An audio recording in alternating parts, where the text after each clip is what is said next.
Buenos días para todos.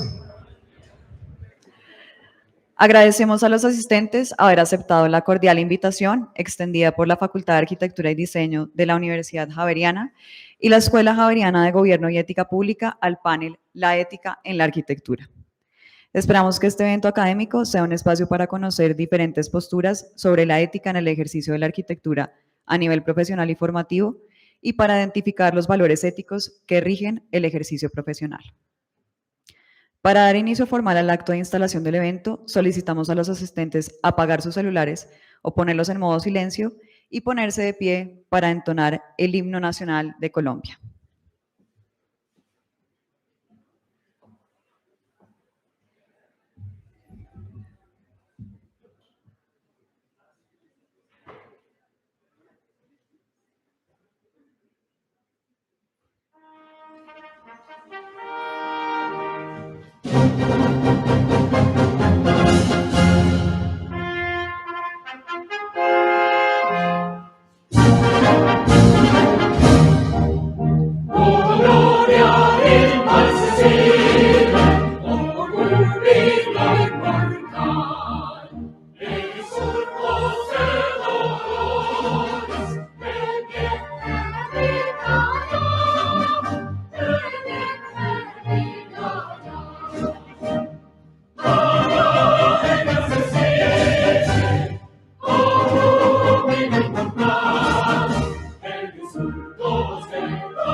Ahora escucharemos el himno de la Pontificia Universidad Javeriana.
Invitamos al señor director de la Escuela Javeriana de Gobierno y Ética Pública de la Pontificia Universidad Javeriana, Luis Fernando Álvarez Londoño, de la Compañía de Jesús, quien pronunciará unas palabras de instalación.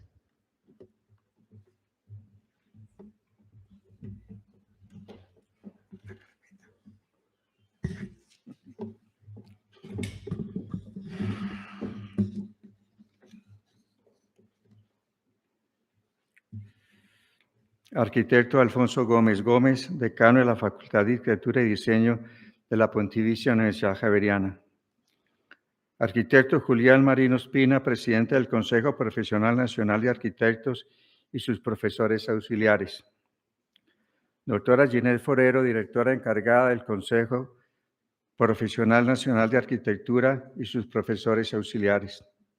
Arquitecto Juan Pablo Duque, decano de la Facultad de Arquitectura de la Universidad Nacional de Colombia, sede Medellín.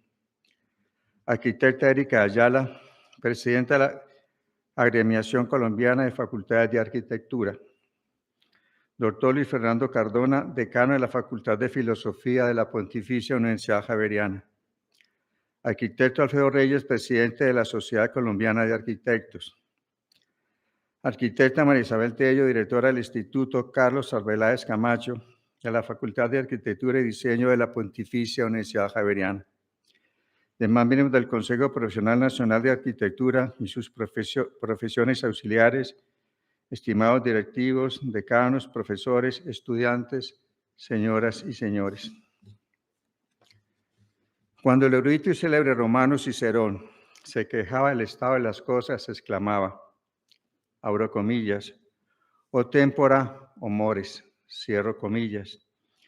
Y con esta expresión no hacía otra cosa que lamentarse de la decadencia de una sociedad que ignoraba las normas fundamentales de la ética y las obligaciones de todo ser humano derivadas de este valor o de este principio. No hay conducta alguna de la persona que no deba estar ligada a un comportamiento ético, no solo en lo personal, también en la vida de familia, en las actividades sociales y en los negocios, en las diversiones, en las artes y en los oficios, en todas las profesiones, en cada acto del ser humano. La ética como comportamiento agota por entero el pensamiento filosófico y no menos la concepción del hombre como ser racional. Sin ética no es posible ni convivencia social, ni salud mental, ni rectitud en el ejercicio de una profesión y en toda gestión pública o privada. En estos tiempos de notoria descomposición de las costumbres, es necesario luchar por los principios fundamentales de lo ético, tanto en lo individual como en lo colectivo. El comportamiento ético es el factor clave para restablecer los fundamentos de toda civilización, de una sociedad como la nuestra, agrietada por el relativismo y la corrupción imperante en la política, en el ejercicio de las profesiones, en los negocios, en el concepto de la amistad, en la administración de justicia, en el manejo de los dineros del Estado y de los medios de producción y de consumo, en los sistemas de salud y en toda política pública, lo cual termina afectando a la población más vulnerable o de escasos recursos, y como si fuera poco, por la valoración subjetiva del derecho ajeno, por la indolencia en la protección del medio ambiente, por los carruseles en la contratación pública o privada, por la falta de oportunidades en todo lo relativo a los derechos de la persona, por la acción tendenciosa y a veces sicarial de los medios de información, alterando la vida de los colombianos y extendiendo de manera general e injusta su imperio de divulgación de todo lo bueno y de todo lo malo, sin distinción alguna, y equiparando lo uno y lo otro como si todo fuese igual. Escribió igualmente Cicerón en su libro de los oficios, abro comillas, lo que no es honesto tampoco es útil, cierro comillas, pues estos principios son inseparables y más aún cuando al final de toda acción humana y de todo oficio existe un vínculo entre la conciencia de quien la ejerce, ya que los beneficios de lo que no es bueno se pueden tornar en una carga emotiva que no se puede evitar y es motivo de censura íntima o colectiva en la medida en que lo deshonesto, de una u otra manera, trasciende las acciones del conglomerado humano. Y como igualmente lo expresó Cicerón en su libro de los oficios, abro comillas, nunca se obrar mal, aunque nadie lo pueda ver o sospechar, cierro comillas. Es complejo el juicio de valor sobre el extenso modo de hacer el ejercicio de todo acto humano. Los catálogos de las acciones censurables en los manuales de ética no hacen otra cosa que desarrollar el principio de legalidad con el propósito de dotar a las autoridades especializadas en juzgar de normas que recojan de manera más completa posible la variedad de conductas con las cuales se viola la ética en el comportamiento humano. Podemos tener como ejemplo un mandato bíblico que considero legítimo o aplicable por creyentes o agnósticos, por filántropos o indiferentes, por estoicos o personas sensibles, por gentiles o escépticos. Los mandamientos de la ley de Dios no fueron sino 10, y ese número ha sido suficiente para contemplar toda una doctrina sobre el modo como debe comportarse todo ser humano.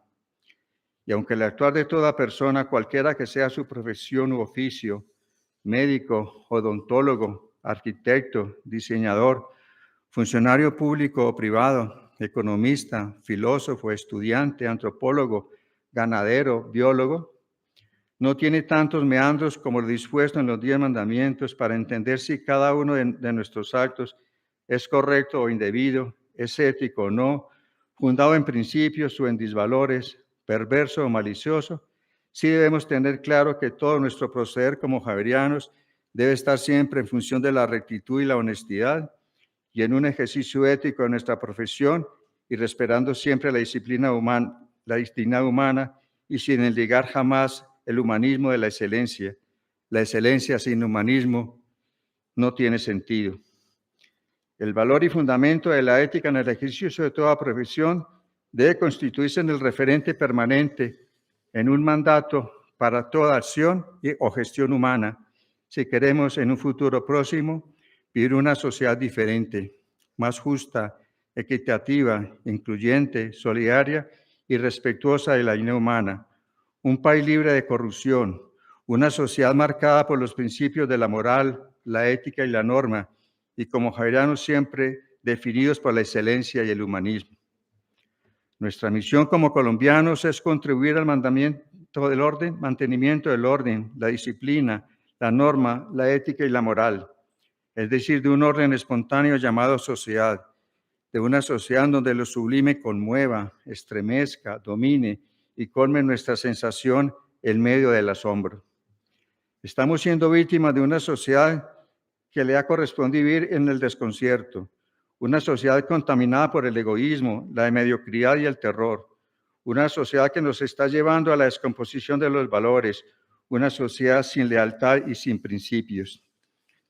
Que nuestro mandato sea el respeto por la dignidad humana. Es el único camino para delinear y diseñar el ejercicio más inflexible de nuestra profesión y la construcción de estructuras cimentadas en valores que permitan resolver los dilemas éticos. Y hoy, cuando nuestra identidad como colombianos es decisiva en encontrar en crisis los sistemas políticos, las estructuras económicas, los referenciales éticos y los propios paradigmas científicos que sustentan la unidad del ser humano, tenemos que aprender de las personas íntegras a ser igualmente nobles en el ejercicio de nuestra profesión de arquitectos, alejados de las maniobras, las intrigas, las ficciones o el dominio de conciencia sin escrúpulo y sin reservas para violar los principios aprendidos en nuestra universidad. Debemos ser colombianos rectos, ecuánimes y siempre obrando con pasión, con firmeza a la hora de definir el curso de nuestra profesión y sin eludir la aplicación constante de la norma, la ética y la moral, y exhortando con estoicismo a hacer siempre el bien. Esta alianza Facultad de Arquitectura, Diseño y Escuela Javeriana de Gobierno y Ética Pública nos llena de orgullo y colma de satisfacción en nuestros propósitos por una comunidad javeriana y una profesión de arquitectos y diseñadores definida por los valores éticos, la excelencia y el humanismo. Al cuerpo directivo de la Facultad de Arquitectura y Diseño, a sus profesores, estudiantes y funcionarios administrativos, nuestro reconocimiento. A los ilustres panelistas e invitados al conversatorio, mi admiración y profundo respeto. Mil gracias por estar aquí.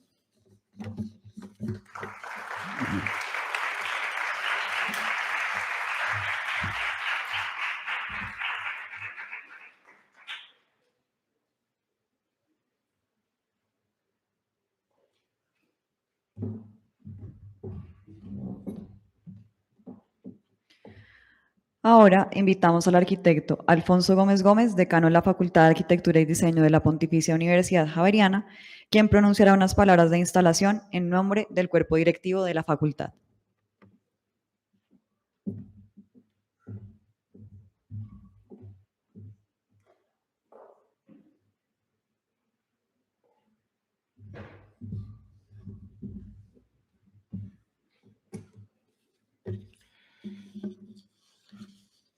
Padre Luis Fernando Álvarez Londoño, de la Compañía de Jesús, director de la Escuela Javeriana de Gobierno y Ética Pública, queridos panelistas, queridos invitados, estudiantes, profesores, directivos, decanos, directores de programa, bienvenidos.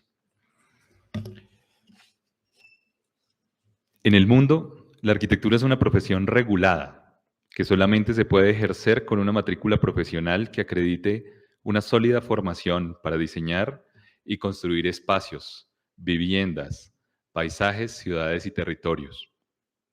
Toma años y mucho esfuerzo lograr las habilidades y competencias para que un estudiante se convierta en arquitecto o en arquitecta.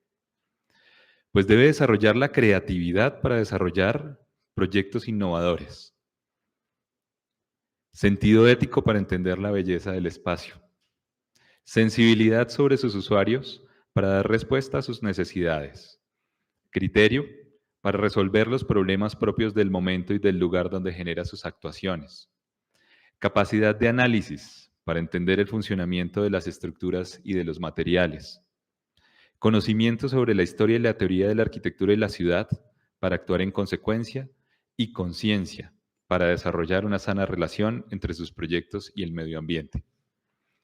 Durante el pregrado, ustedes estudiantes son más que alguien que quiere saber de arquitectura. Ustedes son unas personas que se están transformando y que están transformando su forma de entender el espacio, su manera de relacionarse con las personas, las posiciones intelectuales que ustedes van a tener frente a la vida. Por eso es una carrera larga, con un camino que requiere gran esfuerzo, pues no solamente están aprendiendo de arquitectura, sino que se están transformando en arquitectos. Y es que el arquitecto es arquitecto en todas las actividades de su vida, en la forma como se relaciona con el espacio y con las personas, en la manera como resuelve los problemas del día a día, en sus expresiones, críticas sobre los acontecimientos cotidianos de la ciudad y de la sociedad. Tiene la capacidad para dar respuestas fuera de la caja y de seguir aprendiendo toda la vida. La arquitectura es una profesión de una altísima responsabilidad civil y penal, pero sobre todo una responsabilidad social. Es en la vivienda donde una familia puede vivir en armonía o donde no tiene las condiciones mínimas para tener una vida digna. Es en el espacio público donde las personas pueden construir sociedad o donde se sienten inseguros en una comunidad. Es en las ciudades donde las personas pueden desarrollar sus planes de vida o donde se frustran sus oportunidades para salir adelante. En algún momento le preguntaba al decano de la Facultad de Filosofía aquí presente si la ética era subjetiva a cada persona, y me dijo: la ética es la búsqueda del bien común. Es decir, la ética es inherente a la arquitectura, pues no se puede hacer sin pensar en los demás. Por eso es muy importante entender que todos los proyectos de vivienda, edificaciones o de ciudad tienen una altísima responsabilidad social, y por ello es fundamental que se realice por personas que tienen la formación para ello, pues infortunadamente en nuestro país son muchos quienes ejercen este oficio sin la conciencia de lo antes mencionado. Quiero agradecer a este panel de lujo, quienes gentilmente aceptaron la invitación para hablar sobre la responsabilidad ética del oficio de la arquitectura. Especialmente a los miembros del Consejo Profesional Nacional de Arquitectura, quienes inspiraron este evento.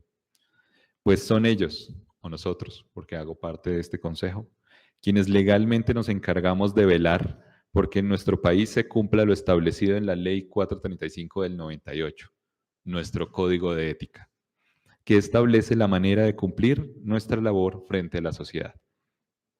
Muchas gracias a la Escuela Javeriana de Gobierno y Ética Pública, en cabeza del padre Luis Fernando Álvarez, por acoger esta iniciativa y por su apoyo para la organización del evento, así como a mi equipo de la Facultad de Arquitectura y Diseño. Y muchas gracias a la Sociedad Colombiana de Arquitectos, a la Agremiación Colombiana de Facultades de Arquitectura, a los decanos aquí presentes, directores aquí presentes, directivos, profesores y estudiantes que nos acompañan el día de hoy. Espero que disfruten el conversatorio. Muchas gracias.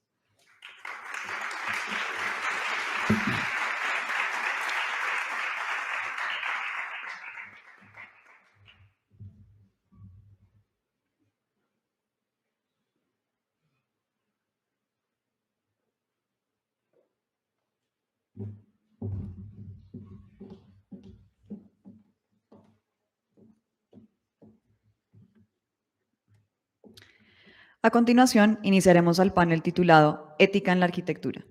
Pido muy gentilmente a quienes nos acompañarán como panelistas y a la moderadora que por favor pasen adelante en la medida que los voy a ir presentando y tomen asiento ubicándose de izquierda a derecha en las sillas que se encuentran en la tarima. En este espacio contaremos con la moderación de la arquitecta María Isabel Tello, directora del Instituto Carlos Arbeláez Camacho para la Conservación del Patrimonio ICAC, profesora del Departamento de Arquitectura de la Facultad de Arquitectura y Diseño, Pontificia Universidad Javeriana. Es líder del Grupo de Investigación Patrimonio Más Hábitat Más Territorio, directora editorial de la revista Apuntes, arquitecta javeriana, magíster en Restauración y Rehabilitación del Patrimonio de la Universidad de Alcalá de Henares, estudios de especialización en Gerencia y Gestión Cultural, Universidad del Rosario. en proceso de formación doctoral con énfasis investigativo en la axiología del patrimonio cultural, asesora y consultora en temas de patrimonio inmueble. Bienvenida.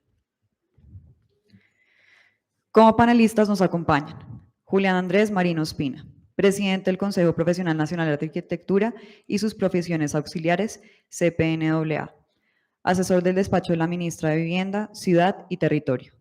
Es arquitecto de la Universidad Nacional de Colombia, sede Medellín, con una maestría en Desarrollo Regional y Planificación del Territorio y una maestría en Arquitectura, con una experiencia de más de 10 años en el sector público. Actualmente se desempeña como asesor de la ministra de Vivienda, Ciudad y Territorio. Bienvenido. Luis Fernando Cardona Suárez, decano de la Facultad de Filosofía de la Pontificia Universidad Javeriana. Es doctor en Filosofía, decano de la Facultad de Filosofía de la Pontificia Universidad Javeriana, Bogotá, Colombia. Profesor titular de la Facultad de Filosofía, miembro del Grupo de Investigación Problemas de Filosofía y director de la línea Dolor y Afectividad. Miembro de la Red Latinoamericana de Fenomenología y Hermenéutica de la Enfermedad, de la Red Iberoamericana Leibniz y de la Sociedad Iberoamericana Hans Blumenberg. Campos de trabajo: metafísica, filosofía de la religión, fenomenología y hermenéutica. Múltiples libros publicados, así como investigador con experiencia nacional e internacional. Ha sido profesor invitado a las universidades: Universidad Federal de Santa María, Brasil; Universidad Complutense de Madrid; Universidad Autónoma de Madrid; Universidad Pontificia de Comillas, Madrid; Universidad Nacional a Distancia, UNED Madrid; Universidad de Granada; Universidad de Valladolid; Universidad Autónoma de Puebla y Universidad Minas de Gerais en Belo Horizonte. Bienvenido. Ginette Forero Forero, directora ejecutiva encargada y subdirectora jurídica del Consejo Profesional Nacional de Arquitectura y sus profesiones auxiliares, CPNAA. Es abogada de la Universidad Santo Tomás, especializada en Derecho Comercial y Financiero, con ejercicio profesional de 24 años, tanto en el sector público como privado, en temas relacionados con el sector de la construcción. Actualmente se desempeña como subdirectora jurídica del CPNAA, siendo el apoyo legal de este Tribunal de Ética de la Profesión de la Arquitectura. Bienvenida. Erika Tatiana Ayala García, presidenta Agremiación Colombiana de Facultades de Arquitectura, ACFA, directora del Departamento de Arquitectura, Universidad Francisco de Paula Santander. Es arquitecta de profesión, magíster en Estudios Territoriales y de Población de la Universidad Autónoma de Barcelona, magíster en Teoría e Historia de la Arquitectura de la Universidad Politécnica de Cataluña, España, y doctora de esta misma universidad. Se ha desempeñado en cargos administrativos en la Universidad Francisco de Paula Santander. Actualmente es la directora de Departamento de Arquitectura, Diseño y Urbanismo. Docente de tiempo completo, directora del Grupo de Investigación Taller de Arquitectura y Gestión del Territorio Target, categoría AMIN Ciencias. Es investigadora asociada y cuenta con artículos resultados de investigación y capítulos del libro publicados, así como experiencia como ponente nacional e internacional. En el periodo 2018-2020 fue la vicepresidenta de la Agremiación Colombiana de Facultades de Arquitectura, ACFA, y hoy en día asume su presidencia para el periodo 2022-2024. Bienvenida. Juan Pablo Duque Cañas, decano de la Facultad de Arquitectura de la Universidad Nacional de Colombia, sede Medellín, consejero CPNAA. Es arquitecto, magíster en Filosofía, doctor en Historia, ganador de la 18ª Bienal Colombiana de Arquitectura en la categoría Teoría, Historia y Crítica en el 2002 y de la Beca Nacional de Investigación en Patrimonio del Ministerio de Cultura en 2006. Miembro del Grupo Gestor de la Cátedra Colombiana Ciudadanía, Integridad y Lucha contra la Corrupción. Decano de la Facultad de Arquitectura de la Universidad Nacional de Colombia, sede Medellín, desde el 2018. Ahora queda en manos la sesión, en manos de la moderadora. Muchas gracias.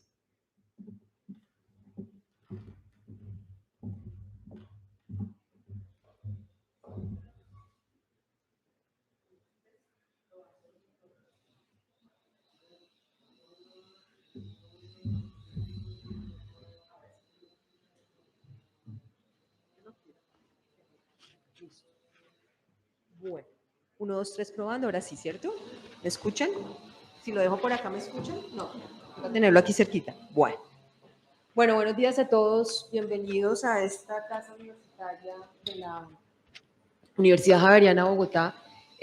tanto para la Escuela Javeriana de Gobierno como para la Facultad de Arquitectura y Diseño.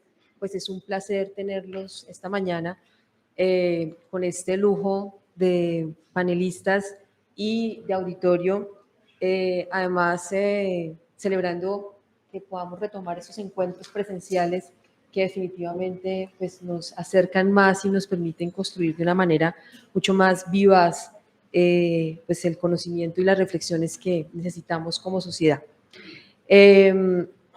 Voy a presentar en primera instancia a los panelistas. Ya los acaban de presentar, ¿cierto? Bueno, perdón, entonces me salí del esquema. Presentados entonces ya los panelistas, quisiera plantear unas reflexiones generales y luego entrar ya sobre nuestro debate.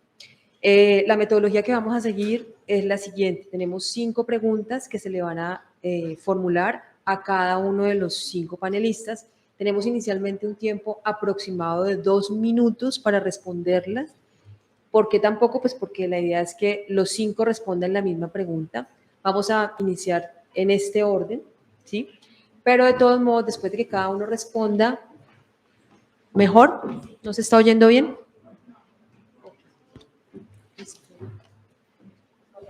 Sí.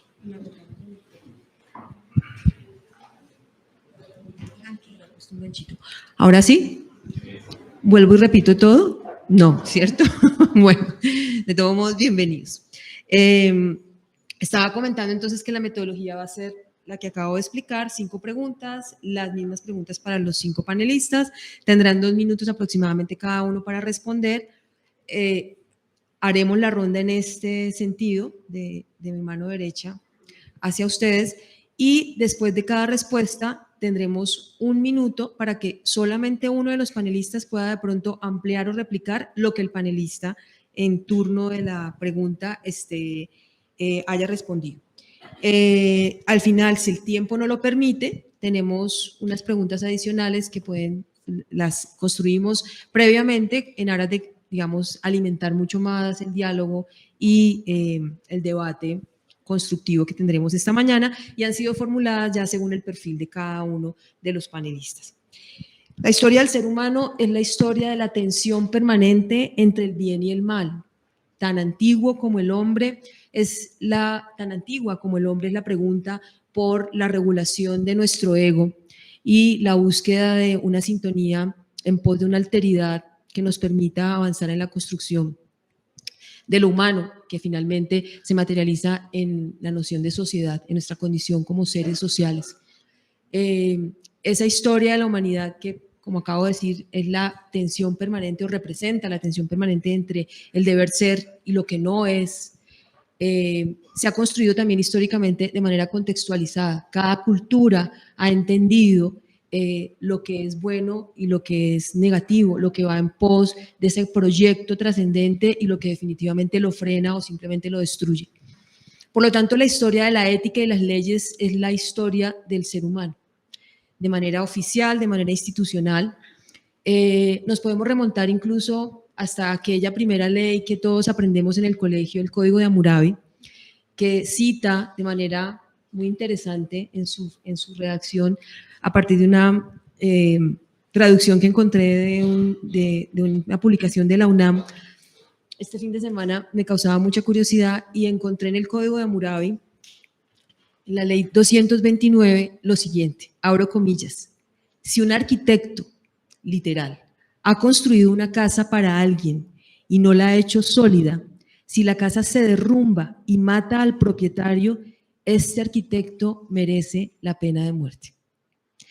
Esto simplemente es un abrebocas para que entendamos cómo además a lo largo del Código de Hammurabi solamente se refiere a Hammurabi a algunas actividades, oficios, o si pudiera hablar en ese momento de profesiones, que claramente no se habla de profesiones, pero hablemos de oficios, de ejercicios esenciales en el proyecto fundamental de una sociedad.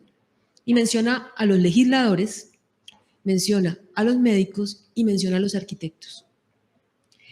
Pongo esta reflexión de entrada que me parece muy significativa. Recordemos siempre pues, que este código nos ha sido transmitido con esta lógica que valdría la pena discutir en otro panel sobre el ojo por ojo, diente por diente. Sin embargo, cierro diciendo que es muy interesante ese espíritu de tratar de ser consecuente en relación al daño y a la sanción que se impone, que es un poco lo que nos regala esta reflexión. Desde esta perspectiva, a lo largo de la historia ha habido paradigmas también, como el de John Ruskin con sus 7 lámparas de la arquitectura, en el que también nos convoca a partir de unos principios muy claros como la vida, la honestidad, la humildad del arquitecto frente a su oficio. Y pues con estas reflexiones iniciales abro entonces el panel con la siguiente pregunta, dirigida para todos, y entonces iniciamos en este orden. ¿Qué es la ética y por qué el ejercicio profesional del arquitecto debe tener una brújula que guíe su actuar profesional en este sentido? Julián. Hola, muy buenos días a todos. Extiendo una invitación a cada uno de ustedes por asistir a este espacio sin pretender ser pues básicamente un experto en el tema.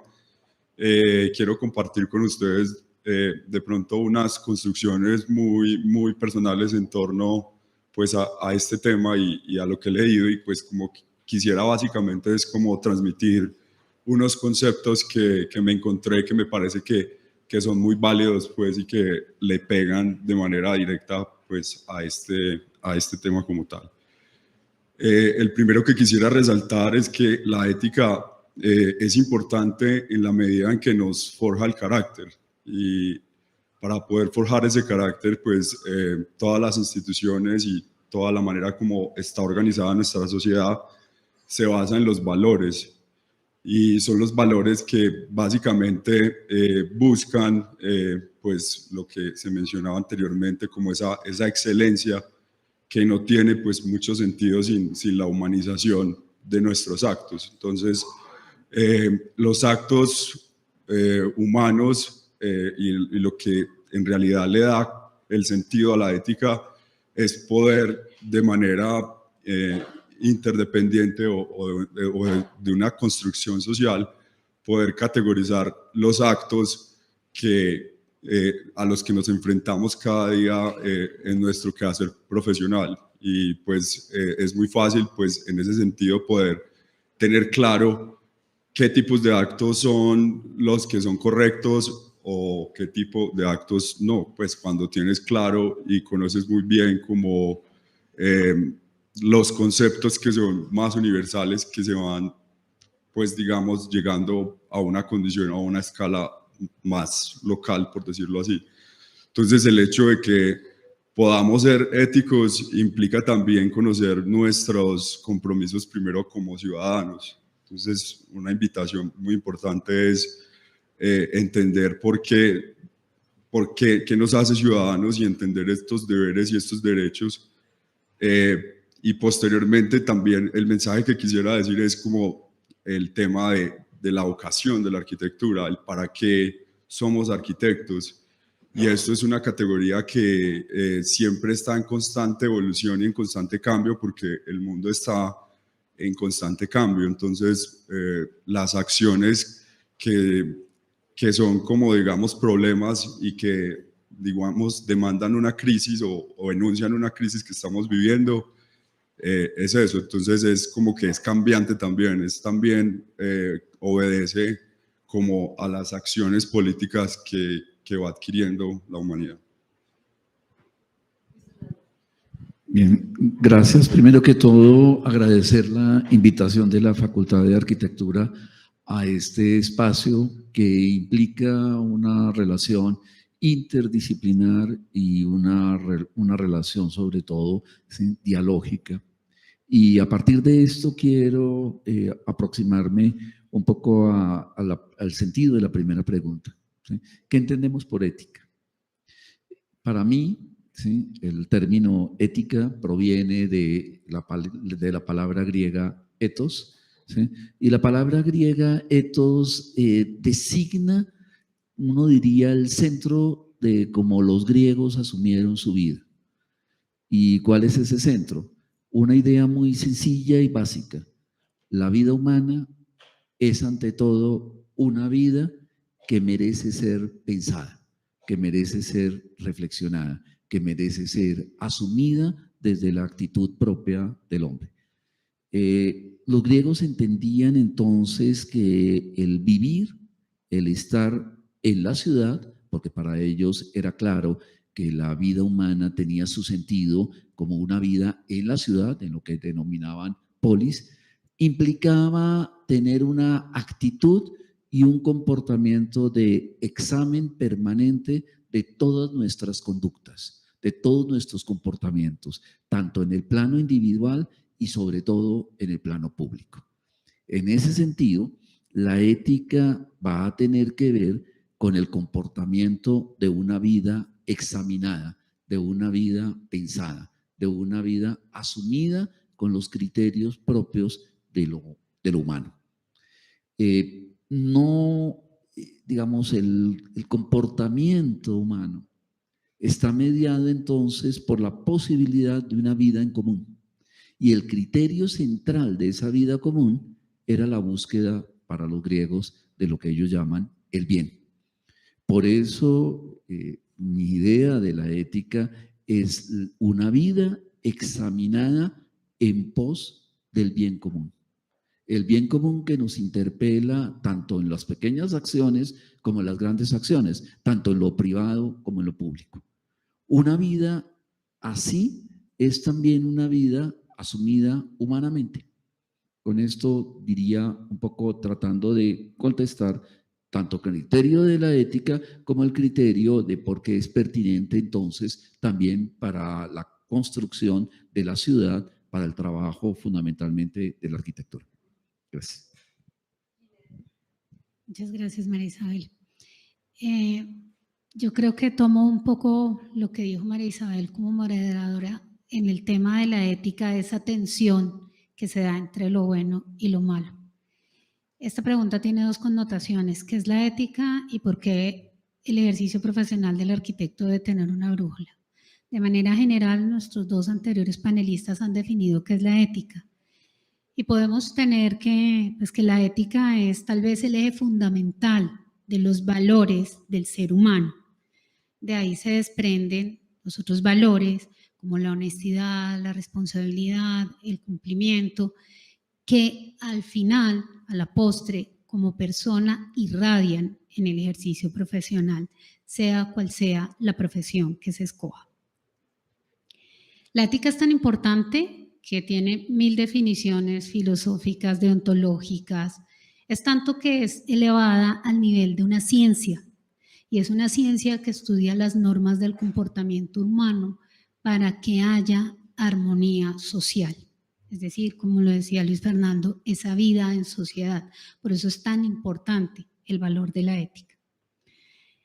En ese orden de ideas, siendo la ética un conjunto de normas, aterrizándola al nivel de los arquitectos, cuando hablamos de por qué es necesario que el arquitecto tenga una brújula en su ejercer profesional, pues tenemos que esa brújula la constituye precisamente ese código de ética que enunciaba el arquitecto Alfonso Gómez, que para ustedes es la Ley 435 del 98.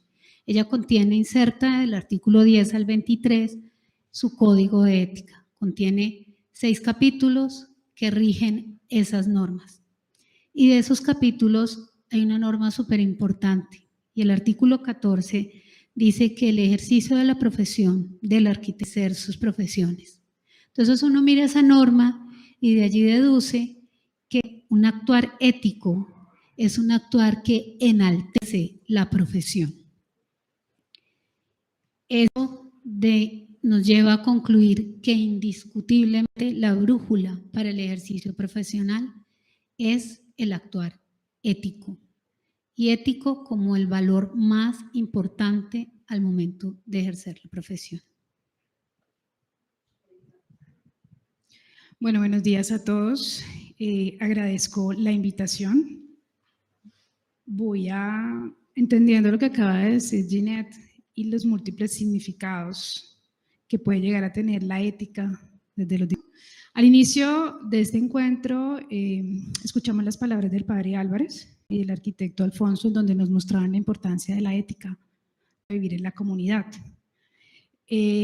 Podemos definirla como una disciplina que aborda o que trata de comprender lo que está bien y lo que está mal, ¿cierto? En el sano ejercicio de lo que significa vivir en comunidad, entendiendo que la vida en comunidad, por un lado, tiene estipulado lo que significa o lo que atañe al individuo, pero también en esa conexión y en esa comunicación que tiene con los otros. María Isabel también mencionaba algo bien interesante cuando hacía el recorrido por el Código de Hammurabi, cuando también nos mostraba o nos mencionaba las 7 lámparas de la arquitectura, ¿cierto? Y lo más importante, cuando nos recordaba que la historia de la humanidad es el centro, la razón del entendimiento de lo que es la ética.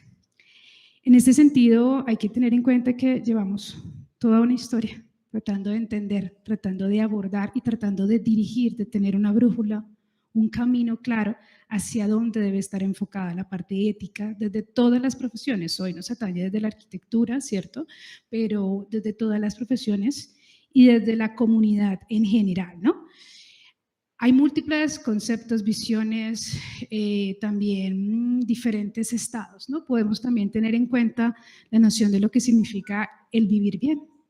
Hablaba hace rato con Juan Pablo y decíamos que este concepto, esta noción que puede ser bastante abstracta también, ¿no? El hecho del vivir bien para, por ejemplo, en el caso de Aristóteles, consistía básicamente en obtener la felicidad como bien máximo, como bien supremo.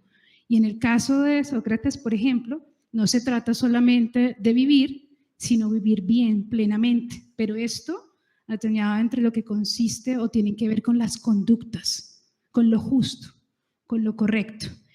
Y ahora si lo situamos en el plano de la arquitectura, en nuestra profesión, esto es supremamente importante, porque como lo mencionaba hace un rato, no tiene que ver solamente con lo individual, como lo decía el arquitecto Alfonso, la responsabilidad que tenemos de vivir en comunidad y como cada uno de nuestros actos tiene un impacto, tiene una consecuencia en el territorio físico construido, pero también en lo social y en lo cultural.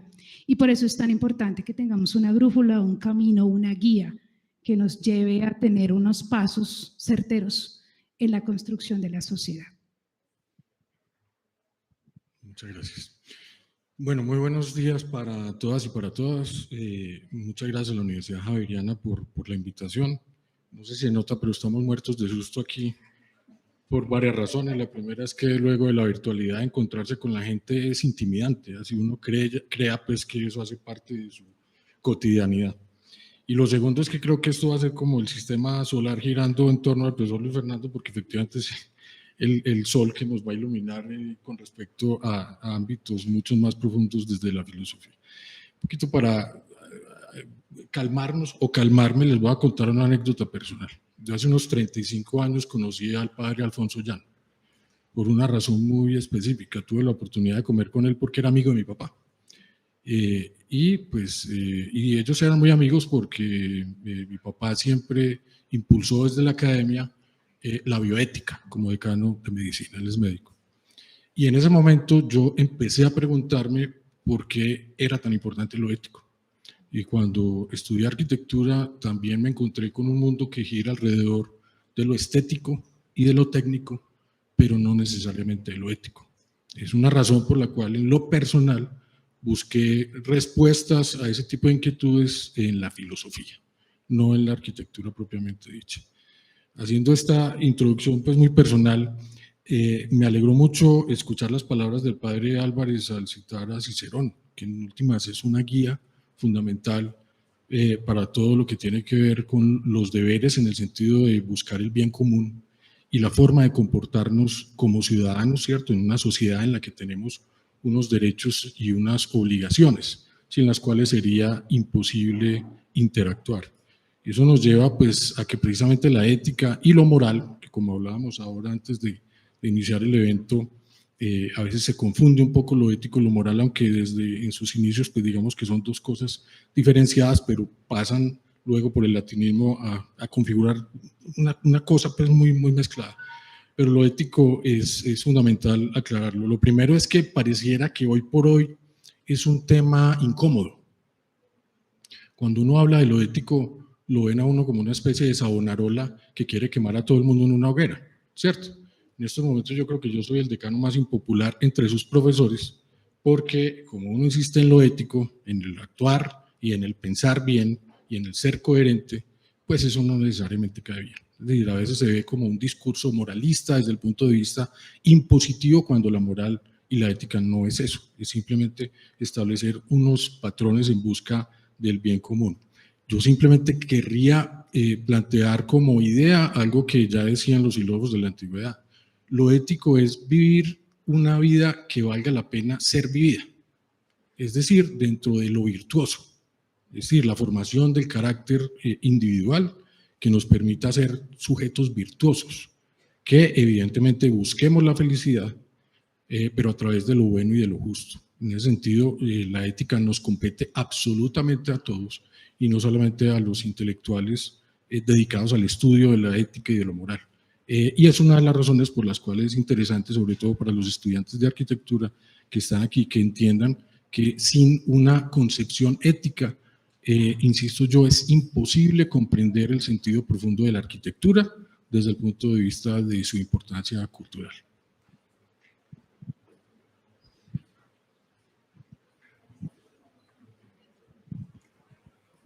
Bueno, muchas gracias a todos. El decano termina con un comentario sobre, en su ejercicio como decano, ese encuentro con esas dimensiones complejas, integrales de la arquitectura, y habla de lo estético. Más adelante tenemos una pregunta muy interesante en relación precisamente a eso, toda vez que pues lo estético se constituye en una dimensión fundamental y su regulación, su evaluación, pues nos impone también retos muy importantes desde nuestros principios. Vamos con la segunda pregunta. En cuanto a la formación en arquitectura, ¿estamos formando a nuestros estudiantes para actuar en un entorno público y privado que está permeado por diferentes formas de corrupción?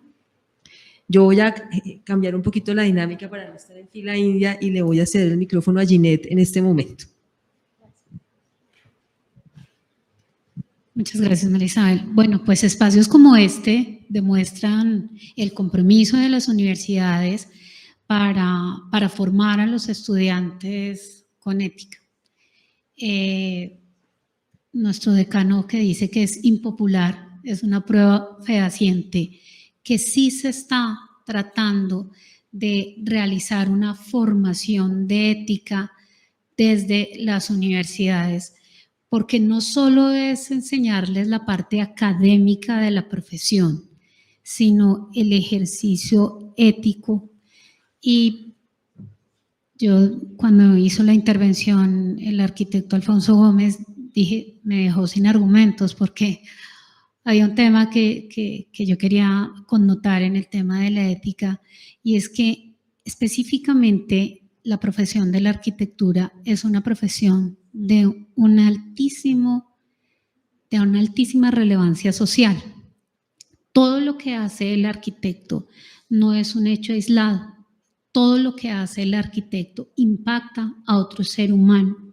Y es por eso que en el proceso formativo del arquitecto es absolutamente necesario que el concepto de ética y el conocimiento de su código de ética, porque a veces ve uno que desde el consejo, que somos su ente regulador, su ente de control, vemos cómo los arquitectos consideran que ciertas conductas típicas son normales, pero resultan siendo conductas antiéticas.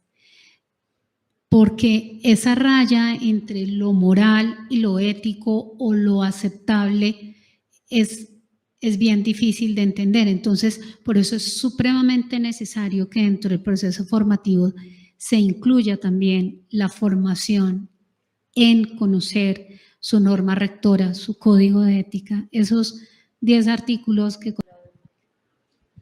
Bien, muchas gracias. Yo creo que este es uno de los problemas centrales y lo plantearía de la siguiente manera.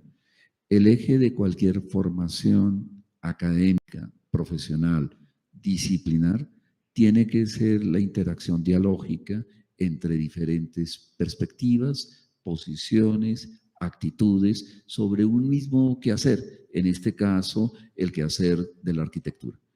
Y me parece que en la medida en que tengamos programas académicos cuyo eje central sea la interacción dialógica, como la que estamos teniendo en este espacio, debe ser el derrotero para la formación técnica y profesional. Y pondría un elemento central en la formación, no simplemente del hacer o del saber, sino ante todo de los sentimientos con los cuales el hacer y el saber se articulan. Y propondría 4 criterios centrales a nivel de formación en sentimientos. Una sensibilidad por la justicia, en el sentido de si el criterio central de la ética es el bien común, ese bien común debe ser reglado por medidas de justicia. Entonces, justicia, un sentimiento en la justicia, un sentimiento en la solidaridad, que es un criterio que me parece de alta vigencia contemporánea. Es decir, el sentir que no estamos solos, que el otro no solamente importa, sino que el otro es el derrotero de cualquier comportamiento y de cualquier forma de pensar. Un sentimiento en la responsabilidad, esa idea central que tú colocabas a propósito de Al-Murabi, ¿sí? De poder ser responsable de, y eso pasa por una formación en el sentimiento. Es decir, que la responsabilidad no es simplemente las consecuencias, sino que mis actos están formados por la sensibilidad de la responsabilidad.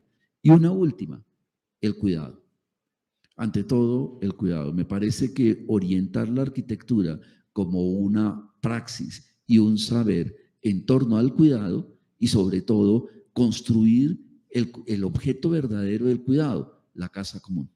Es decir, nosotros no solo vivimos en hogares particulares a los cuales nosotros los tenemos y los cuales nosotros nos interactuamos, sino que hay una casa que es fundamentalmente la casa en la cual habitamos, todos, la casa común, ¿sí?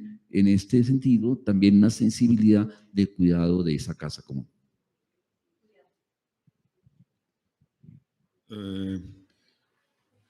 Bueno, en parte considero que sí, espacios como estos, pues evidentemente ponen en discusión esa construcción colectiva que tenemos con respecto pues a los actos que tenemos como sociedad.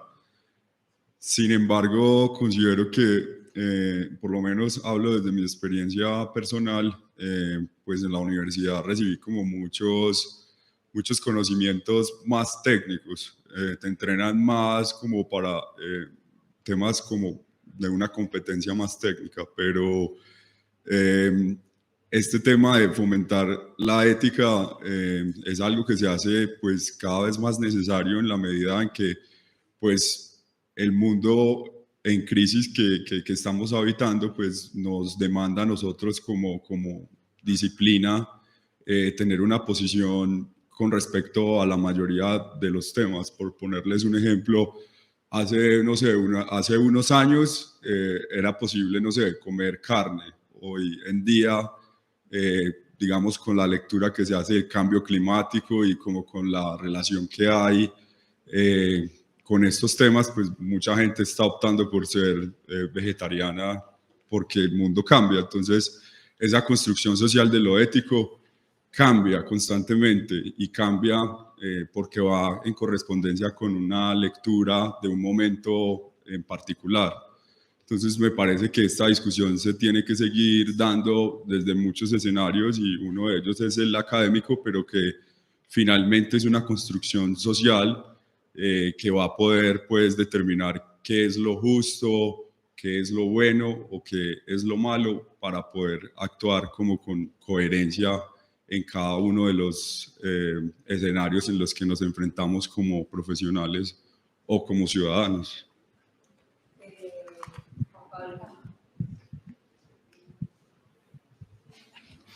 El sentido de la filosofía y de la historia es la búsqueda de la verdad. Platón en la República y en algunos de los diálogos exponía con respecto, por ejemplo, a su pretensión sobre una república ideal, que aquello que no contuviese esa búsqueda de lo verdadero era completamente desechable.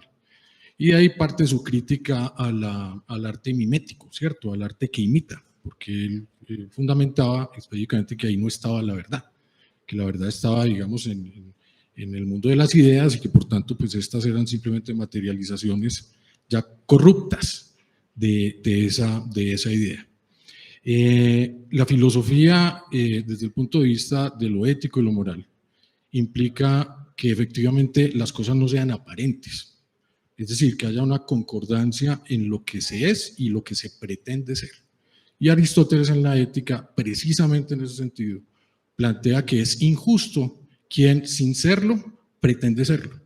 En el ámbito de la corrupción, que no es otra cosa que la falta de transparencia, lo que hay es una evidencia de aquello que advertía la ética clásica, y es que las cosas, insisto, son injustas en tanto no se traduzcan en la imagen, pues lo que está en el contenido, en el fondo. Nosotros vivimos en una sociedad que finge ser lo que no es. Planteamientos políticos, esquemas de desempeño profesional que implican una vulneración de algo que es fundamental para la convivencia, que es la confianza entre los sujetos.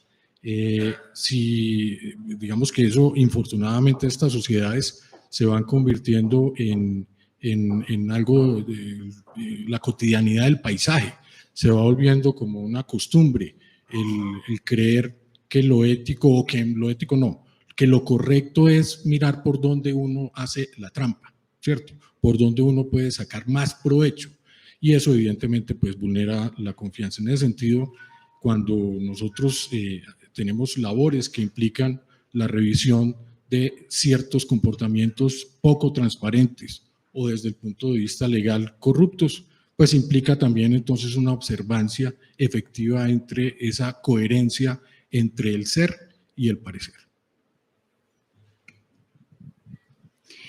Nos preguntas que si estamos formando estudiantes para actuar en entornos públicos y privados en relación con temas de corrupción. Bueno, esta pregunta indiscutiblemente está relacionada con la primera, ¿no? Sencillamente porque la corrupción es un antivalor y por lo tanto va en contravía de lo que significa la ética, de lo que ya hemos estado charlando un rato. Es claro que hemos ya iniciado un camino con respecto a la formación de nuestros estudiantes con una vocación y con una valoración ética. Y esto, pues, como lo mencionaban mis compañeros, es evidente en espacios como estos, interdisciplinares, participativos. Es claro dentro de las aulas de clase, dentro de nuestras diversas facultades y programas de arquitectura en donde se abordan temas de la ética. Es claro en ese trabajo mancomunado que se está desarrollando desde el Consejo, la Sociedad Colombiana de Arquitectos, la parte académica, la parte gubernamental también, lo mencionábamos ayer, la generación de la ley de anticorrupción, ya no solamente de un ámbito nacional, sino también con una mirada más internacional. Entonces, si los estamos formando, sí, tenemos un camino, claramente, que no está completo aún, y que como la historia de la misma humanidad debe seguirse escribiendo, porque la sociedad es tan cambiante y el tema de la corrupción siempre tiende a sorprendernos de las formas más desafortunadas. Sin embargo, quiero aprovechar este espacio para también hacer un llamado a una reflexión, ¿no? Si bien es cierto que hemos iniciado este proceso, que tenemos una normativa, que hay una brújula, una guía que pues es dinámica, tendrá que estar en constante cambio, también creo ya de una parte más personal que no solamente la ética nos llama a formar nuestros futuros profesionales desde lo profesional, ¿sí? desde lo que está dictaminado desde lo profesional, sino que también es necesario que dentro de estos escenarios fortalezcamos todo lo que tiene que ver con los valores personales y emocionales, porque esto sin lugar a duda lo que va a llevar es a robustecer el ser. Y cuando el ser humano entienda, como lo mencionaba Juan Pablo, y pueda tener un discernimiento claro entre lo que está bien y lo que está mal, seguramente tendremos mejores actuaciones, tanto profesionales como personales, que sin lugar a duda tendrán un impacto mayor en la comunidad.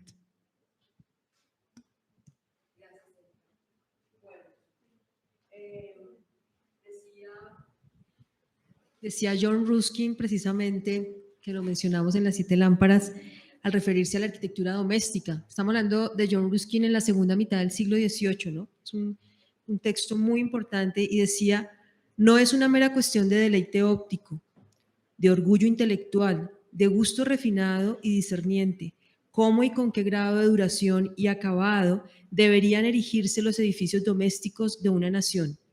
En este caso, hablamos de una de esas tareas morales cuya desatención nunca dejará de ser punible. Creo que pues, ideas como esta las vemos a lo largo de todo el texto precisamente sobre la arquitectura y obviamente lo que implica el ejercicio del arquitecto. Y diciendo esto, vamos con la siguiente pregunta. Perdón que yo tengo acá mi campanita, no para molestarlos, pero sí para guiarme. Vamos con la tercera pregunta. Las categorías y principios que rigen el ejercicio ético de la profesión de los arquitectos posibilitan una valoración objetiva de su desempeño a la hora de investigar a un profesional por una denuncia en sus actuaciones. Yo miro a Ginette. Pero yo creo que nos das un faro importante toda vez que por tu función en el Consejo pues nos puedes generar elementos de diálogo. Yo los invito a que después de que cada uno termine su intervención, si alguno quiere replicar, tenemos ese espacio para que por lo menos uno de ustedes replique y podamos generar el diálogo. Bueno, muchas gracias, María Isabel. Yo acá muchos estudiantes, muchos jóvenes, al comienzo nos presentaron a cada uno. A veces los profesionales arquitectos no saben que tienen un Consejo Profesional Nacional de Arquitectura. Hace 22 años, la profesión de la arquitectura se escindió de la ingeniería y ya dejó de ser una profesión afín a la ingeniería para ser una profesión reconocida individualmente con la relevancia que ella tiene. Hace 22 años se expidió la Ley 435 del 98 y creó el Consejo Nacional Profesional de Arquitectura y sus profesiones auxiliares. Entonces ustedes, jóvenes estudiantes de arquitectura, tienen allí el ente que lo regula, que fomenta la arquitectura desde un ejercicio ético y socialmente responsable, pero también tienen allí su tribunal de ética, el que los investiga y los regula. La pregunta es si hay posibilidades de hacer una valoración objetiva a la hora de investigar a un profesional. Como tribunal de ética, estos 5 consejeros que los juzgan, obviamente hacen una valoración objetiva del comportamiento o conducta del arquitecto. Quien no hace la valoración objetiva es quien interpone, por ejemplo, una queja. Nosotros tenemos básicamente casi todas las quejas todos los procesos, radican en quejas de quienes van a ser sus futuros clientes. Y es por eso que es de suma importancia que ustedes conozcan ese código de ética, que ustedes tengan establecido que, vuelvo y digo, conductas típicas en el ejercicio de una profesión, porque la costumbre hace carrera, porque la costumbre comercial indica que así es, no necesariamente ello es un comportamiento ajustado a la ética y puede terminar en una conducta antiética. Para una valoración objetiva, este código de ética pues trae unos deberes que son para con la sociedad, con la dignidad de las profesiones, con los demás profesionales en las áreas, para con sus clientes, para con el público en general, para sus actuaciones en los concursos y trae un régimen de inhabilidades e incompatibilidades en relación con el ejercicio de la arquitectura. Y a veces ve uno conductas que para el arquitecto son normales dentro del plan de acción que el Consejo tiene este año discutiéndolo precisamente con los consejeros que aquí se encuentran presentes, nuestros 4 arquitectos que conforman la sala. No está presente nuestro delegado de las profesiones auxiliares. Hablábamos precisamente del tema de los honorarios.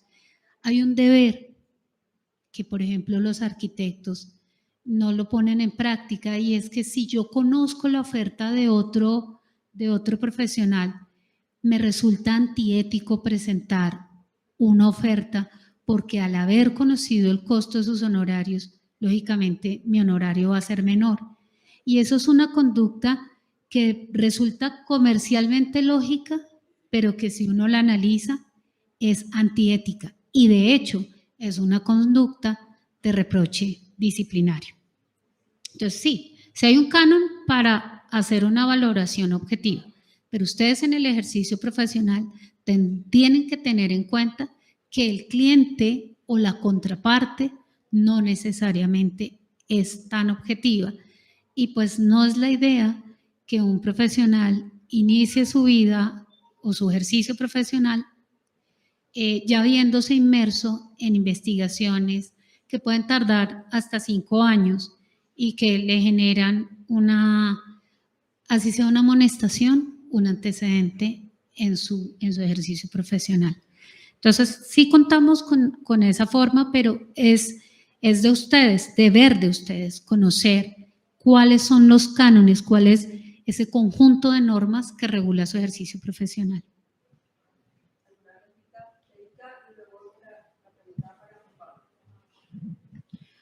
Yo voy a hacer pues más que la réplica, también es como terminar de profundizar un poquito en lo que dice Ginette, teniendo en cuenta que, como ella lo dijo claramente, esta respuesta es tuya, ¿no?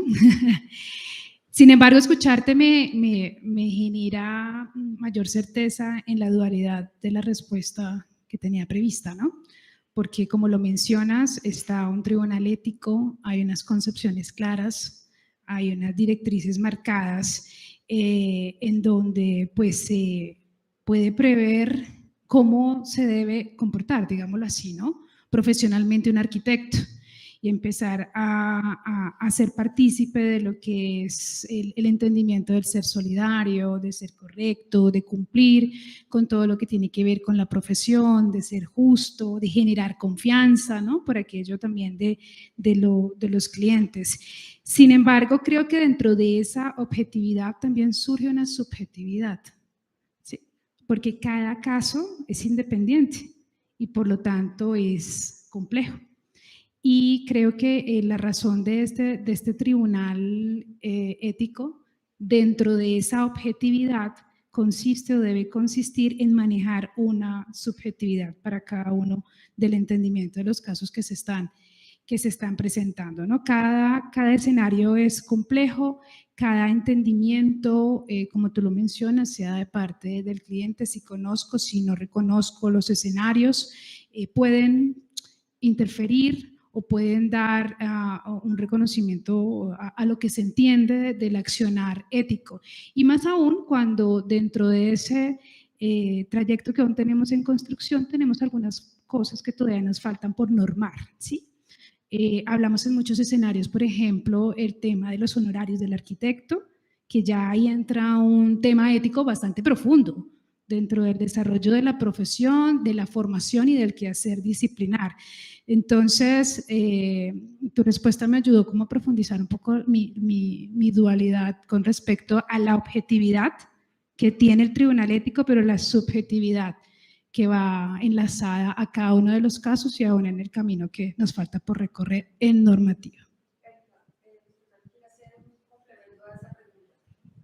Bien, una de las grandes discusiones que se ha dado a lo largo del por lo menos siglo XIX para acá es si los criterios éticos son objetivos o si podemos apelar a una instancia subjetiva que no es tan arbitraria tampoco. Yo creo que ahí es donde está el debate, y saludo que haya un tribunal de ética aquí en el país para la profesión de la arquitectura, me parece un aporte valioso, pero yo pondría ese tribunal en el fuero íntimo, en el fuero interior. Uno de los grandes teóricos de la filosofía del siglo XVIII, Immanuel Kant, da todo el debate justamente en torno a ese problema. Si podemos estar tranquilos reconociendo que hay unas normas que rigen las conductas, o si tenemos que dar un paso más y examinar a la gente que realiza las acciones con un tribunal que él denominaba el Tribunal de la Razón. El Tribunal de la Razón no es un tribunal exógeno, una instancia que nos está regulando, sino es la capacidad humana de la autorregulación interna. Es decir, asumirme como un sujeto racional que evalúa en todo momento sus pautas de acción, no solamente individuales, sino las pautas de acción con otros, porque implican compromisos con otros. Entonces diría, tribunal sí, pero ante todo, autotribunal, que uno mismo pueda ser el juez de sus comportamientos.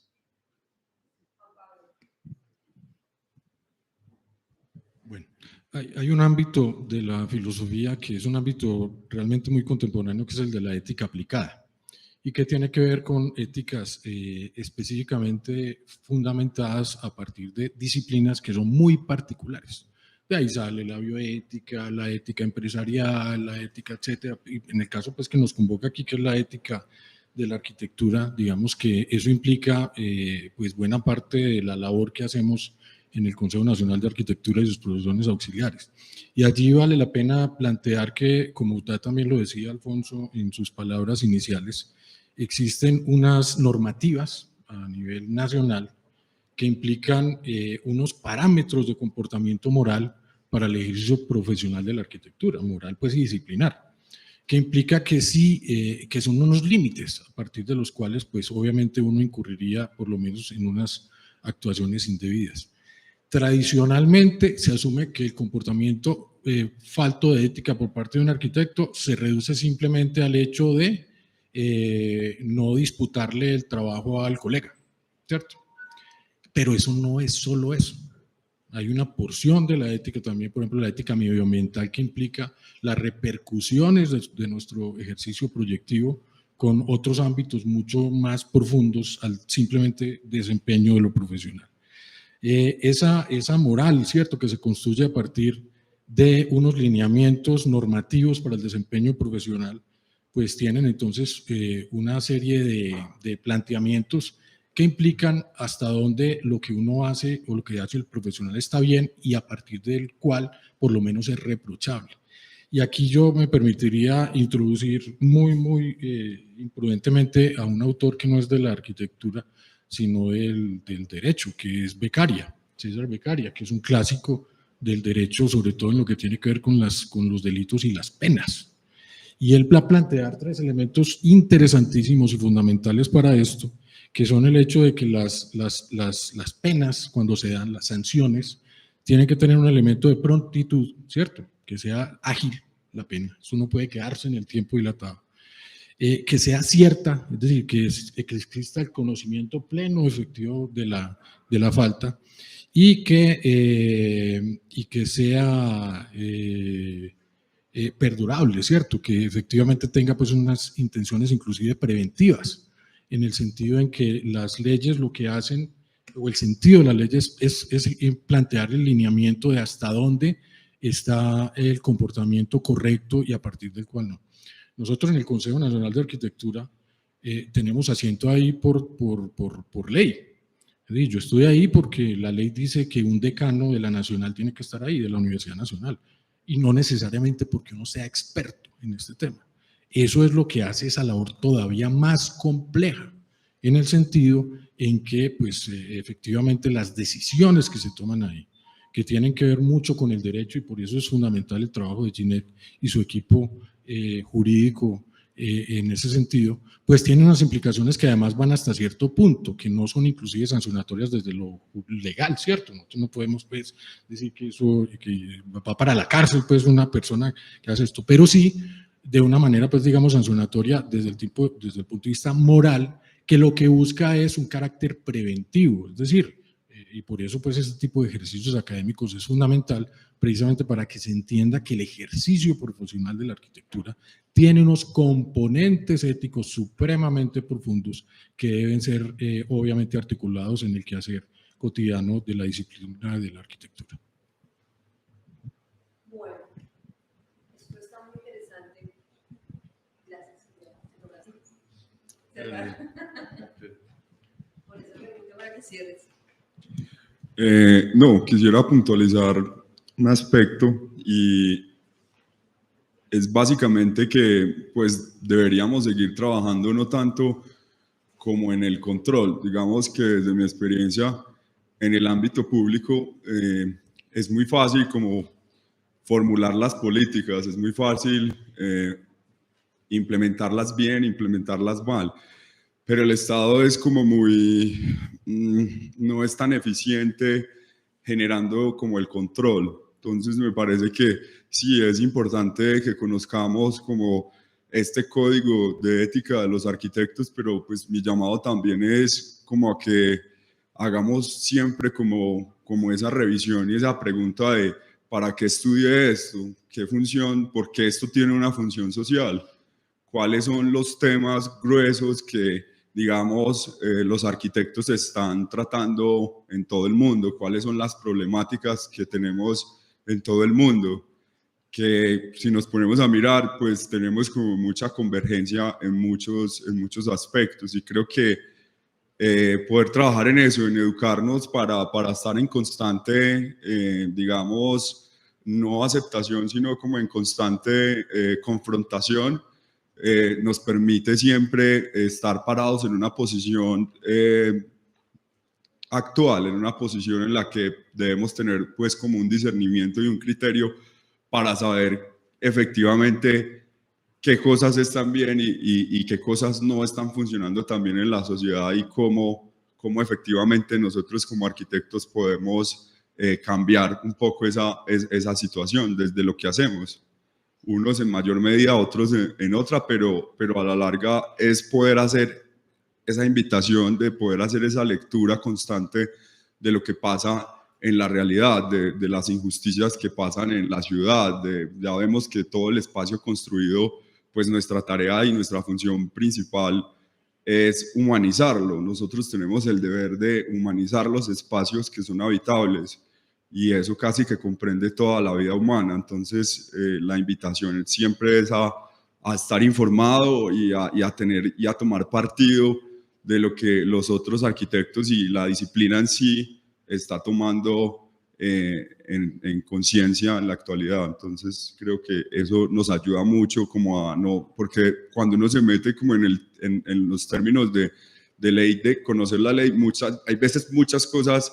Yo miro el código de ética de los arquitectos y sí, hay unas pautas y hay unas dimensiones desde lo social, desde lo profesional, desde los clientes, hay, digamos, una estructura, pero la invitación es esa, es a que podamos siempre ir construyendo esa posición crítica que va a ir de la mano con la manera como actuamos y con esa humanización de los espacios que vamos a proponer o a diseñar. Bueno, muy bien. Yo creo que venimos ya, por lo menos en mis notas, identificando elementos bien interesantes que son constantes, repetitivos, en los que coinciden. Y hay algo que me parece muy interesante de este punto en el que vamos y es la necesidad de entender esos procesos axiológicos, porque finalmente estamos permanentemente, la invitación es autoevaluarnos como parte de ese proceso no de la existencia, sino de la coexistencia, que empiezo yo a encontrarlo aquí como una clave importante. Pero en ese proceso de valorarnos es fundamental entender que lo valorado, ese objeto valorado, esa cosa, esa otra realidad fuera de mí, el ejercicio profesional, y quien valora esto, seamos nosotros mismos nuestro propio ejercicio o el que de pronto se desarrolla a partir del tribunal. De todos modos está inmerso en una estructura de contexto. Riccieri Frondizi, filósofo argentino, decía: el valor no es ni objetivo ni subjetivo. El valor es el resultado de la interacción dinámica entre la objetividad y la subjetividad, ambas en un contexto, puestas en un contexto y entendiendo ese contexto como un condicionante de esa relación en doble vía. Y creo que aquí hay claves bien interesantes. Vamos entonces con nuestra cuarta pregunta. Vamos llegando al final del cuestionario para que luego podamos hacer un diálogo mucho más flexible como conclusión. ¿Sería viable evaluar objetivamente, y aquí entramos en los terrenos de la estética, sería viable evaluar objetivamente el ejercicio profesional del arquitecto no solo por el cumplimiento de las normas jurídicas que rigen su oficio, sino por el impacto que sus obras tienen en las calidades estéticas del paisaje urbano o paisaje donde se integra la obra? Y antes de ceder el micrófono quisiera aquí citar a Sevi, cuando Bruno Sevi nos dice: existe crítica de arte, existe crítica de la película que fue lanzada esta semana, existe crítica de la obra que fue estrenada en el teatro, ¿y dónde está nuestra crítica de la arquitectura cuando nuestros usuarios, si se quiere, pueden decidir ir a esta obra o a esta otra, pero cuando un ciudadano va por la calle no puede irse tapando los ojos para ver o dejar de ver aquellas obras que se han implantado en el paisaje? Juan Pablo.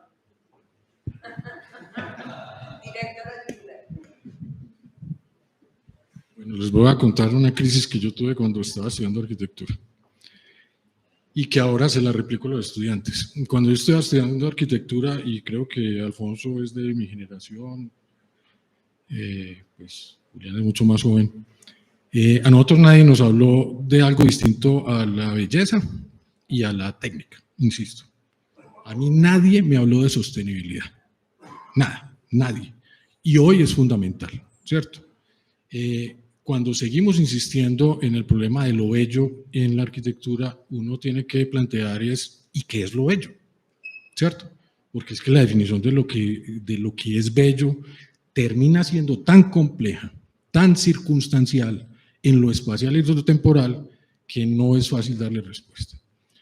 Cuando estaba estudiando arquitectura me encontré con un texto de Bernard Tschumi que se llama Architecture and Disjunction, en el cual él plantea un llamado de atención para algunos elementos que deberían ser tenidos en cuenta también por los arquitectos, no solamente lo estético, no solamente lo técnico.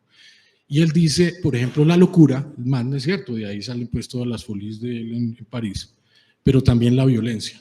Y yo no entendía, pues, ¿a qué se refiere con la violencia? Y es la violencia del objeto arquitectónico en un entorno, ¿cierto? Que genera una violencia visual. Ese es el planteamiento que él hace. Eso es un elemento que los arquitectos también deberían tener en cuenta, porque muchas veces los arquitectos hacen unos proyectos en los cuales ponen como prioridad el entorno paisajístico, visual y la belleza, pero no asumen si lo que ellos están haciendo como punto de visual, a partir del cual se va a observar, es realmente un contribuyente favorable para eso que él está entendiendo como una oferta de belleza. Por otro lado, esto de la belleza en la arquitectura y en el arte ha sido ya muy cuestionado. Arthur Danto, en un libro muy interesante que se llama Después del fin del arte, él va a plantear el fin de los relatos. Y el fin de los relatos es inclusive el concepto de la belleza, ¿cierto? Relatos, y la modernidad trajo algunos conceptos sobre la belleza que inclusive hoy son muy debatidos. Sigue siendo muy conflictivo en los ámbitos académicos, sobre todo la arquitectura, hacer una crítica al movimiento moderno, porque efectivamente lo que hizo fue incorporar un relato, sí, y planteaba que lo que no coincidía con el relato entonces era o falto a la verdad o no era bello, y eso es totalmente pues relativo. Desde ese punto de vista yo creo que lo que hay que hacer es una ampliación de la mirada. Hay que insistirle a los estudiantes que esto de lo bello pues es tan complejo que implicaría la pregunta fundamental filosófica y qué es lo bello, así como se hace la pregunta sobre qué es lo bueno, ¿Qué es lo bello? Implica pues obviamente una correlación con ciertos relatos que tienen una preponderancia o temporal o espacial y que implican pues que es la respuesta contextual que puede dar un arquitecto. Sin embargo, insisto, pues termina siendo muy difícil que, por ejemplo, desde el punto de vista sancionatorio, tribunal, etcétera, se especifique que un mal desempeño profesional se dé como resultado de una implementación plástica que a un posible juez no le parezca estéticamente aceptable. Eso sí es, pues, me parece que un elemento supremamente difícil de manejar, precisamente si partimos del hecho de que lo bello tampoco es una realidad objetiva. ¿Quieres hacer algún comentario? No. Bueno, dice, no solo por el cumplimiento de las normas jurídicas que rigen su oficio, sino por el impacto que sus obras tienen en las calidades estéticas del paisaje urbano o paisaje donde se integra su obra. Esa pregunta es bien interesante e importante, sobre todo porque gran parte del público que nos acompaña hoy corresponde a estudiantes, ¿sí? Y debe ser algo que debe quedar claro desde la formación, desde la raíz. No me voy a ir solamente por la parte estética, por lo bello, sino por el impacto, que es un concepto que creo que es relevante, sobre todo dentro del contexto en el que estamos. Si bien es cierto, nuestra profesión, como muchas otras, está regulada por lo normativo y estamos invitados a cumplir las normas. Dentro de nuestros proyectos se deben cumplir o se deben atender los criterios de la sismoresistencia, se deben atender las normas que están asociadas hacia lo territorial, el plan de ordenamiento, los PBOT, las diferentes normativas que nos acompañan. Debemos estudiar aspectos asociados a la movilidad para la toma de decisiones, hacia lo importante que genera o que significa el espacio público dentro de cada uno de nuestros proyectos, ya sean puntuales, arquitectónicos o urbanos. Creo que también es clave que entendamos que todo lo que hemos charlado hasta el momento en relación a la sociedad, a la vida en comunidad, no puede verse como elementos aislados, ¿sí? A mí me gusta entender la vida en comunidad y la sociedad en sí como un engranaje. Imagínense ese círculo, un círculo que está compuesto por diferentes partes que se van engranando y que en medio de ese engranaje llegan a un equilibrio. Y ahí tiene una repercusión o tiene un impacto inmediato en los otros escenarios. En ese sentido, cuando dentro de nuestra creación, nuestro quehacer disciplinar, creamos proyectos que no responden a un contexto en el que se desarrollan o donde se implantan, de generar impactos que pueden ser muy profundos, tanto para lo físico como para lo social, como para lo cultural. Y ahí ya tocamos también lo que es lo comunitario, ¿cierto? La vida en comunidad. Por eso creo que no solamente es viable, sino necesario y pertinente que tengamos un abordaje más complejo con respecto al estudio o a la comprensión del impacto que podemos generar a través de cada una de las acciones dentro de la arquitectura. Y cómo la comunidad... a veces pensamos que no hay una respuesta, pero sí, los usuarios que son al final de cuentas esa unidad a través de la cual o para quien pensamos, creamos, materializamos y proyectamos en la arquitectura, sí tiene una respuesta. Y esto va en razón de uso, apropiación y transformación del espacio urbano o concreto, ¿cierto? Del simbólico, del metafísico y del proyectual. Y esa respuesta también nos lleva a ver muchas veces y muchos escenarios grandes obras desarrolladas por grandes arquitectos de contexto nacional o internacional que no satisfacen las necesidades de la comunidad.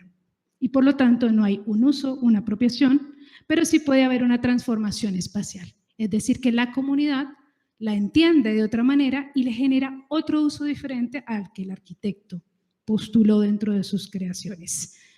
Necesario, pertinente y oportuno, María Isabel, empezar a mirarlo desde este punto de vista.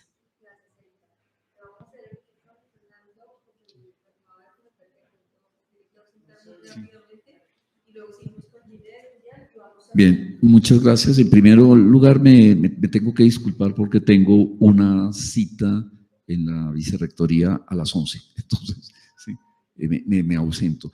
Simplemente comentar un punto que me parece central, y es que el oficio de la arquitectura debe articular 3 dimensiones.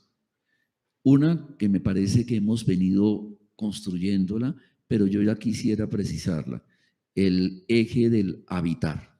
Ante todo, ¿sí?, el trabajo de la arquitectura, el oficio de la arquitectura es la promoción de formas de habitar que tengan como criterio central el bien común, no individualmente. Pero todo habitar implica construir, y me estoy refiriendo a una gran conferencia que dio un filósofo que quiero bastante, que es Martin Heidegger, ¿sí?, en el cual estaba articulando estos 3 términos: habitar, construir. Es decir, tenemos que entender que uno de los ejercicios centrales es también la construcción, pero construir para habitar.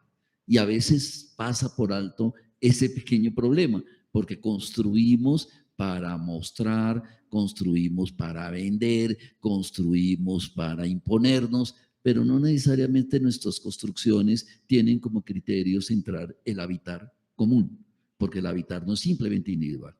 Y uno tercero que se nos pasa por alto, ¿sí?, que era el que justamente en esa conferencia Martin Heidegger resaltaba, y es que no hay habitar sin construir, pero no hay construir sin pensar, sin pensar.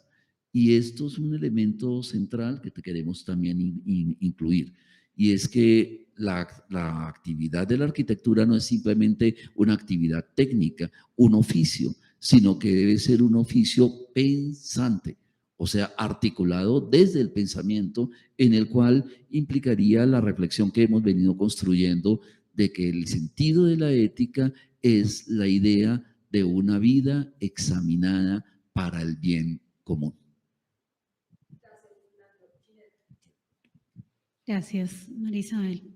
En esta pregunta veo dos conceptos que son difíciles de articular, porque la estética en sí es subjetiva. La estética está en el ojo de quien lo mira y eso ya es un concepto netamente subjetivo. Entonces, cuando preguntan si es viable evaluar objetivamente el ejercicio profesional, no solo desde el cumplimiento de normas, sino de las calidades estéticas del paisaje urbano, pues la objetividad resulta un poco difícil. Como lo decía Juan Pablo, no pensaría uno un juez juzgando porque estéticamente a una persona no le pareció o sí le pareció. Sin embargo, desde el punto de vista netamente legal, desde el punto de vista jurídico, pues los arquitectos sí cuentan con una norma específica que es el literal D del artículo 16, que les obliga a hacer un estudio del entorno, incluido el socioeconómico, para seleccionar la mejor alternativa constructiva para un desarrollo de un ambiente sano y sostenible, con el fin de lograr la mejor calidad de vida de la población, lo que enlaza con lo que estaba diciendo Luis Fernando. El construir para habitar. O sea, si tienen ustedes dentro de la norma un deber que les obliga a buscar la mejor solución para dar la mayor calidad de vida. Y en ese concepto de estética, si uno busca en internet significados de arquitectura, encuentra relacionados con la belleza muchísimos. Voy a leer uno. La arquitectura es una disciplina que se rige por un conjunto de principios técnicos y estéticos, donde la belleza de la construcción debe encontrarse en equilibrio armónico con su funcionalidad y utilidad. Es decir, que la belleza y la estética es un concepto inherente al ejercicio profesional de ustedes.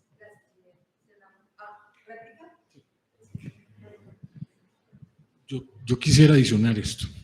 Esto de lo bello y lo estético es tan complejo que, por ejemplo, Gombrich, que es el famoso historiador del arte, él va a plantear que lo que hace la gente y la sociedad depende de su contexto, y él lo define como la lógica situacional. Es decir, Los arquitectos y los artistas hacen lo que la sociedad espera que él haga en ese momento, que puede ser totalmente distinto a lo que otra sociedad o ese mismo lugar, pero en otro momento pretenda.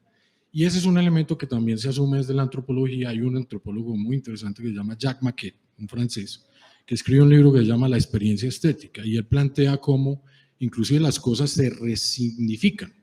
Algo que en un contexto puede no tener ningún valor, como los desechos de una colonia romana, un basurero donde haya zapaticos viejos, puede convertirse redescubierto 2000 años después en un objeto de puente con el pasado, de altísimo valor histórico y cultural. Y lo mismo lo estético. Una cosa es una máscara ritual africana en África, que tiene un sentido religioso, y otra cosa es una máscara usada por Picasso para plantear un elemento, digamos, de planteamiento de lo estético en un contexto europeo. Así sucedan en el mismo momento, ¿cierto? Entonces, digamos que eso es supremamente complejo, supremamente interesante, pero yo creo que es un elemento del que hay que beber de otras disciplinas de las humanidades para comprenderlo.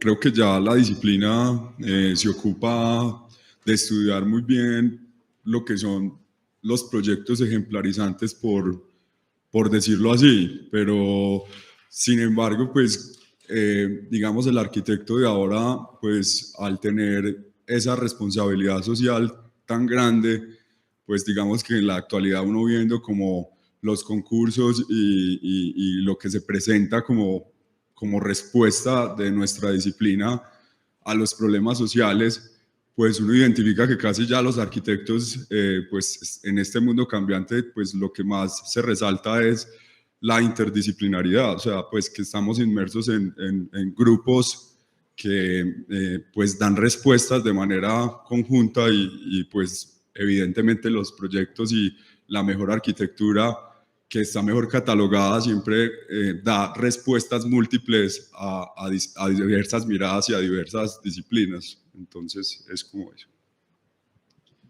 Muchas gracias, Julián. Bueno, yo quedo con una deuda muy grande que me la autoimpongo ahorita, y es, la verdad, escribir una página tratando un poco de rescatar las ideas principales que se han tomado. La materia no es algo menor, ni de similar impacto a aquellos actos que en otras profesiones no menos importantes generan la vida de la sociedad.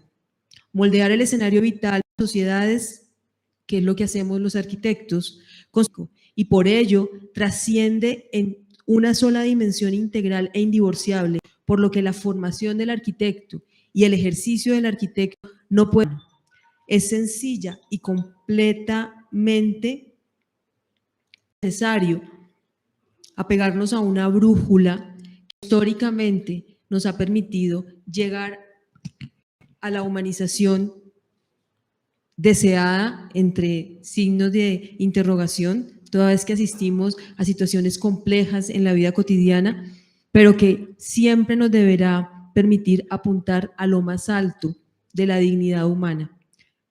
Nuestro Papa Francisco nos invita con Fratelli Tutti, con nuestra posición frente a la Casa Común, ya mencionada en esta mañana, como un documento fundamental a cuestionarnos permanentemente a quienes de alguna manera directa o indirecta contribuimos a algo a lo que vinimos a este mundo, que claramente no fue a existir, fue a coexistir.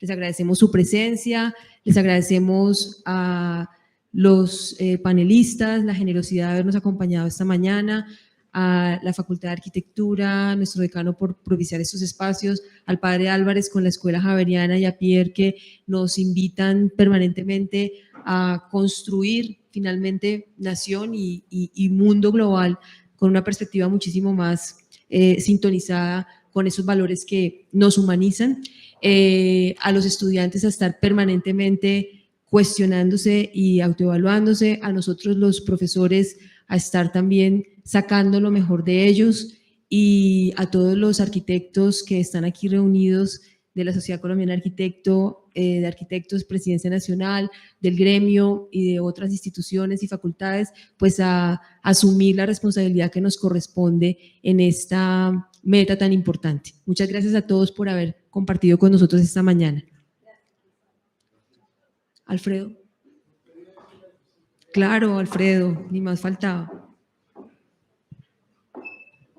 Primero felicitar a los organizadores.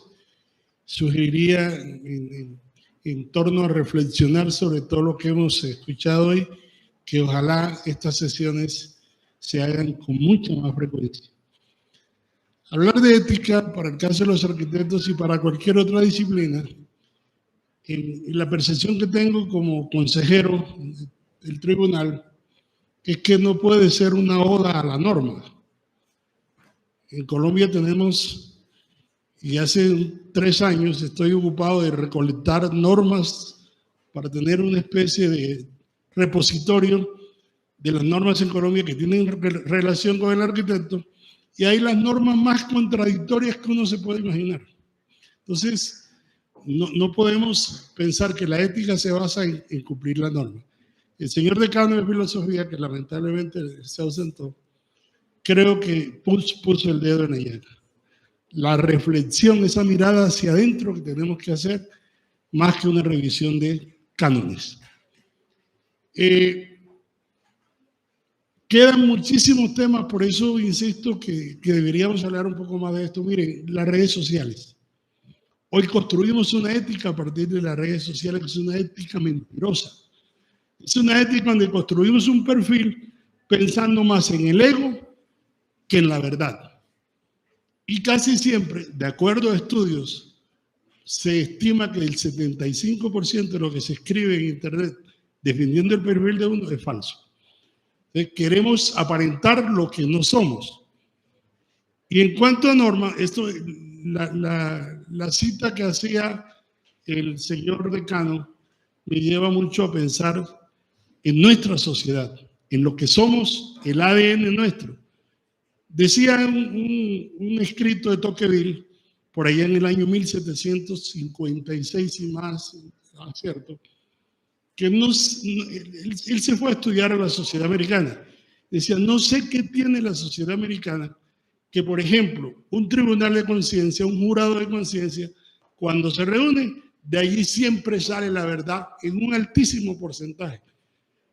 ¿Por qué nosotros tenemos que estar apegados al canon, al articulado, a la ley para poder buscar la verdad, cuando nosotros debíamos, y creo que este claustro es la esencia de formarnos para la autorreflexión, para promover la verdad en nuestro ejercicio normal diario?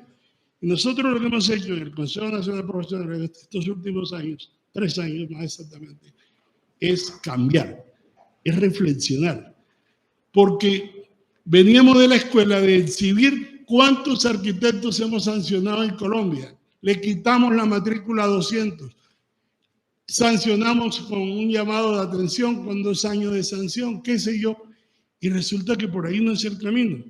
El camino, mi querida colega, es ser éticos desde la esencia de cada uno de nosotros. Por eso quería al final decir, repitamos esto, ampliémoslo, que es una maravilla de conversación. Muchas gracias. Gracias, Alfredo, presidente nacional de la Sociedad Colombiana de Arquitectos, y de nuevo gracias a todos los asistentes, estudiantes y profesores, los panelistas y a los organizadores. Nos quedaron muchas preguntas que juiciosamente habíamos redactado, o sea que material tenemos para otros encuentros. Te cedo.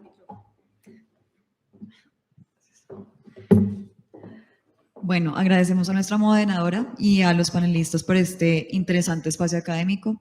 En igual sentido, agradecemos a los asistentes por haber aceptado la invitación al panel Ética en la Arquitectura. Muchas gracias. Y un pequeño anuncio, hay una maleta, creo que de un estudiante. Ah, vale, perfecto, que estaba acá. Muchas gracias a todos.